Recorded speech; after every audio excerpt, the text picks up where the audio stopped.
Ya, kembali ke Apa Kabar Indonesia Malam. Sekarang kan saya tanya kepada Ibu Siti. Ibu Siti, dari kasus yang terjadi di Lesti ini sebenarnya kan sudah ada upaya perdamaian. Ini bentuk dari restoratif justice dari Polri sendiri. Dan banyak kasus yang di-RJ-kan di Indonesia terkait KDRT. Sebenarnya ini menjadi indikasi yang baik atau tidak? Atau semakin banyak kasus KDRT yang dimaafkan, Ibu Siti, bagaimana? Iya, yang harus dikoreksi perjanjian perdamaian itu bukan berarti restoratif justice, karena itu kan upaya dari LK dan RB ya membuat surat kesepakatan bersama gitu ya. Sedangkan kalau konteks RJ atau keadilan restoratif di tingkat kepolisian itu diatur dengan peraturan kepolisian nomor 8 tahun 2021 tentang penanganan tindak pidana berdasarkan keadilan restoratif. Nah, yang harus dilihat di dalam perkap ini itu tidak kasus-kasus kekerasan terhadap perempuan memang tidak dikecualikan ya. Dan ketika ditanya apakah ini membantu korban atau tidak, jadi yang harus dilihat di dalam kasus KDRT itu ada yang disebut siklus kekerasan. Itu ada fase ketegangan, ada fase kekerasan, ada fase bulan madu, ada stabil. Siklus ini kan terus berputar intensitasnya maupun bentuk kekerasannya. Nah, ketika penanganan atau penanganan tindak pidana kekerasan dalam rumah tangga diselesaikan secara restoratif, mungkin itu ada dalam tahap pemaafan atau bulan madu, tapi kemudian tidak diberikan. Jadi keadilan restoratif ini kan tindak pidana diselesaikan dengan cara mencari penyelesaian yang adil melalui perdamaian dengan menekankan pemulihan kembali pada keadaan semula. Nah, pemulihan ini yang kerap tidak dilihat. Pemulihan ini tidak hanya diartikan untuk korban, tapi juga untuk pelaku. Umumnya cukup tanda tangan berita acara perdamaian, kemudian selesai ya, kemudian digelar perkara dan seterusnya. Ini memperburuk siklus kekerasan ketika korban maupun pelaku tidak dibekali bahwa ini kemungkinan terjadi kembali. Maka kalaupun kasus kekerasan dalam rumah tangga itu diselesaikan secara restoratif justice, perkap ini harus diperbaiki, harus diperbaharui. Pertama, tindak pidana KDRT seperti apa yang boleh dan tidak boleh di restoratif justice. Kemudian, bagaimana mekanismenya? Kemudian yang ketiga, restoratif justice itu tidak menghilangkan penjeraan atau kesalahan kepada pelaku. Bagaimana penyelesaian kasus ini dengan tanda kutip menyepakati hukuman seperti apa untuk pelaku. Kemudian partisipasi korban. Apakah korban itu benar-benar menyadari mengikuti proses restoratif justice itu sehingga tidak ada penyesalan di kemudian. Termasuk yang terakhir adalah pemulihan. Pemulihan ini diberikan kepada korban. Sehingga penting untuk melihat di dalam konteks restoratif justice batasan mana yang boleh dan tidak boleh di restoratif. Kemudian adalah pemulihan. Pemulihan itu tetap diberikan kepada korban, kemudian pelaku diberikan semacam konseling perkawinan atau konseling psikologis ya untuk merubah perilakunya. Karena di Undang-Undang PKDRT jika kasus itu sampai disidangkan, hakim dapat menjatuhkan kewajiban kepada pelaku untuk mengikuti program konseling gitu. Maka hal ini pun bisa diterapkan untuk kasus-kasus yang dilakukan restoratif justice. Baik. Namun itu Kak Caca. Jadi bagi kami tetap mengharapkan agar kasus ini diproses secara hukum untuk memberikan pendidikan ke publik. Baik. Bahwa tadi kekerasan dalam rumah tangga itu bukan hal yang biasa atau sepele. Juga untuk memberikan semangat kepada korban yang sangat sulit untuk mendapatkan akses keadilan, termasuk untuk melapor kepada kepolisian. Baik. Jangan menyebabkan korban yang lain itu patah semangat untuk mengakses sistem peradilan pidana. Baik, sekarang saya tanyakan kepada Pak Abdul Fikar. Pak Abdul Fikar, sebenarnya ada anggapan dari masyarakat saat ini, laporan berujung dengan pencabutan laporan seakan-akan mempermainkan hukum. Meskipun memang hak dari pelapor mencabut, tapi ketika ini jadi konsumsi publik, ini kayak main-main, ini settingan dan lain-lain. Bagaimana Pak?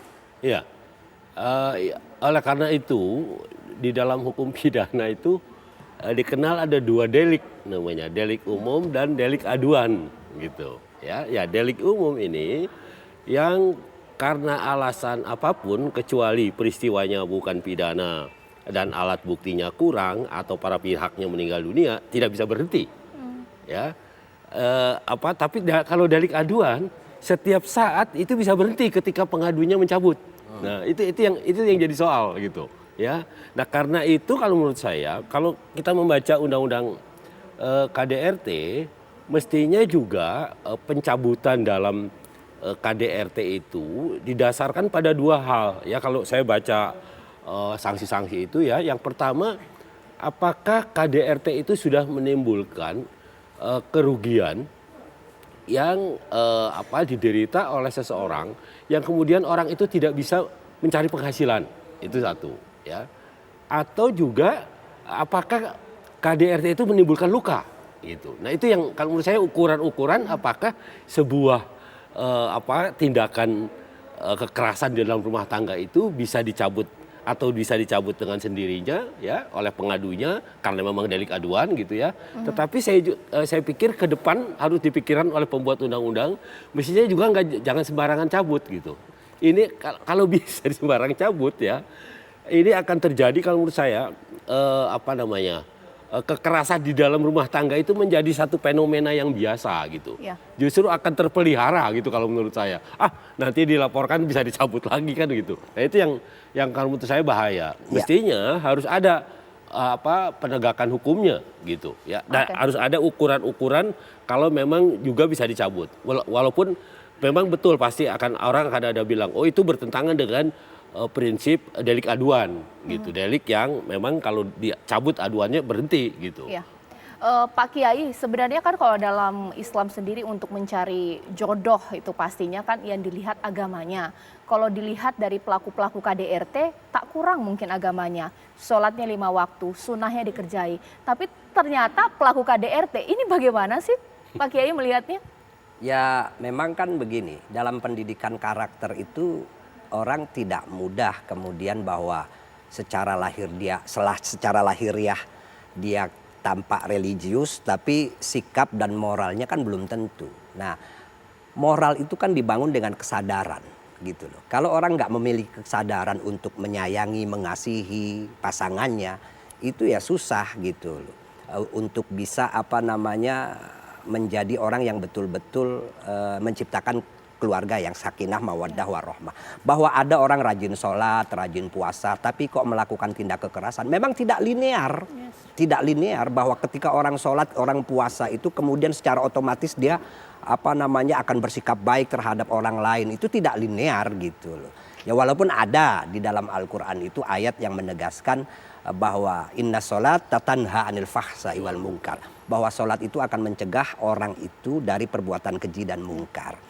Tapi itu kan tidak secara otomatis gitu. Artinya apa? Orang yang melaksanakan sholat, yang kemudian sholatnya menjadi pencegah perbuatan keji dan mungkar, itu yang sholatnya serius, dibarengi dengan pembelajaran yang sangat panjang tentang akhlak dan moral dan lain sebagainya. Gitu. Baik, terakhir di sini Pak Kiai, bahwa ada skeptis yang tercipta di masyarakat bahwa pelaku KDRT dimaafkan karena kalau bercerai bertemu dengan laki-laki lain juga mungkin sama saja modelnya, banyak yang emosional, ringan tangan. Sebenarnya dalam Islam mungkin tidak seorang wanita bertemu dengan laki-laki yang benar-benar menghargai istrinya di Indonesia seperti ini. Bagaimana Pak Kiai? Ya pada prinsipnya semua laki atau perempuan tuh harus saling menghormati, saling menghargai dan hindari kekerasan fisik. Karena ya saya sebagai laki-laki kalau melihat ada laki-laki memperlakukan istrinya secara kasar sampai memukul, itu cemen bagi saya gitu. Cemen begitu loh. Kalau mau keras ya sekalian di jalanan gitu loh, bertarung sama orang di luar. Jangan memukuli istri, itu cemen. Nah, sebaliknya juga sebetulnya juga kasus KDRT itu korbannya laki-laki ada gitu, Ada juga. Nah, jadi memang harus orang itu kembali ke ajaran substansi agama, bukan cuman ajaran-ajaran yang apa istilahnya itu bersifat artifisial, simbolik, tapi yang substansi bahwa di dalam ajaran agama pernikahan itu adalah untuk menciptakan keluarga yang sakinah. Sakinah itu artinya tenang, damai. Mawaddah, mawaddah itu artinya saling menghormati, saling menyayangi. Warohmah itu memang apa ya, lahir batin gitu loh, saling menyayangi antara satu dengan yang lain gitu loh. Nah kalau mawaddah ini yang menarik, kasih sayang yang memang diiringi dengan birahi itu dalam rumah tangga. Sementara rahmah itu kasih sayang yang lebih dalam dari itu. Baik, sampai terharu saya. Iya, jadi kalau di dalam rumah tangga itu tidak tercapai sakinah mawaddah warohmah, kenapa takut untuk tidak mempertahankan gitu loh? Kenapa takut gitu? Ada orang kemudian, wah nanti nasib anak saya.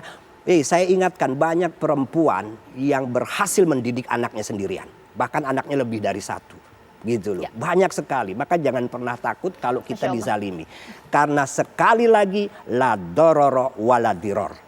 Dalam hidup ini kita tidak boleh menyakiti diri sendiri dan tidak boleh disakiti oleh orang lain. Tidak boleh menyakiti orang lain. Masya Allah, luar biasa. Ini mudah-mudahan didengar oleh masyarakat. Apapun akhir dari kasus ini pemirsa, tidak menyurutkan semangat kita bahwa KDRT sangat tidak dibenarkan apapun alasannya. Terima kasih juga kepada Komnas Perempuan Ibu Siti Aminatardi dan juga Bapak Abdul Fikar. Nanti saya masih akan ngobrol-ngobrol dengan Pak Abdul Fikar. Sesaat lagi kita akan hadirkan informasi.